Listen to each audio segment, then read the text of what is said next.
ভারতের 93 বছরের টেস্ট ক্রিকেটের ইতিহাস যা ঘটেনি সেই নজির ইডেনে গড়ল টিম ইন্ডিয়া। বন্ধুরা, আপনারা যদি দেখতে চান তাহলে ভিডিওটি শেষ অবধি দেখতে হবে, চ্যানেলটিকে সাবস্ক্রাইব করে একটা লাইক দিতে হবে এবং নোটিফিকেশন বেল আইকন দাবাতে হবে। দক্ষিণ আফ্রিকার বিরুদ্ধে প্রথম টেস্টে এমন এক ইতিহাস গড়ল ভারতীয় দল যা 93 বছরের দীর্ঘ টেস্ট ক্রিকেটের ইতিহাসে আগে কখনো দেখা যায়নি।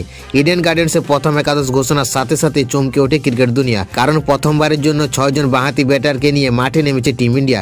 যশস্বী জয়সওয়াল, ওয়াশিংটন সুন্দর, ঋষভ পান্ত, রবীন্দ্র জাদেজা, অক্ষর প্যাটেল এবং কুলদীপ যাদব, এই 6 জন বাঁহাতি ব্যাটার একই প্লেইং 11-এর জায়গা পেয়েছেন। ভারত এতদিন 596টি টেস্ট ম্যাচ খেলেও কখনো এত বেশি বাঁহাতি ব্যাটার একসঙ্গে মাঠে নামেনি। এই সিদ্ধান্ত শুধু নজিরবিহীন নয়, বরং ভারতীয় টিম ম্যানেজমেন্টের আক্রমণাত্মক মানসিকতার পরিচয় দেয়। বাঁহাতিদের আধিপত্য দক্ষিণ আফ্রিকার বোলারদের পরিকল্পনা পুরোপুরি বদলে যায়। ম্যাচের শুরুতে এই দলের শক্তির প্রমাণ পায় প্রোটিয়ার ব্যাটাররা। টস জিতে প্রথমে ব্যাট করতে নেমে মাত্র 159 রানে বোল আউট হয়ে যায় দক্ষিণ আফ্রিকা।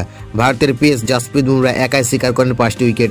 তার দুর্ভাগ্য লাইন লেন্থ এবং ধারালো সুইং দক্ষিণ আফ্রিকার ব্যাটারদের অসহায় করে তোলে। প্রথম দিন শেষে ভারতের স্কোর 37 রানে 1 উইকেট। যদিও শুরুটা খুব বড় নয়, কিন্তু 6 বাঁহাতি ব্যাটারকে নিয়ে তৈরি হয় অভিনব ব্যাটিং লাইন আপের উপর ভরসা রাখেছে টিম ইন্ডিয়া। ইডেনে তৈরি হওয়া এই নতুন ইতিহাস নিঃসন্দেহে ভারতীয় ক্রিকেটে এক অন্যান্য অধ্যায়ে যোগ করল।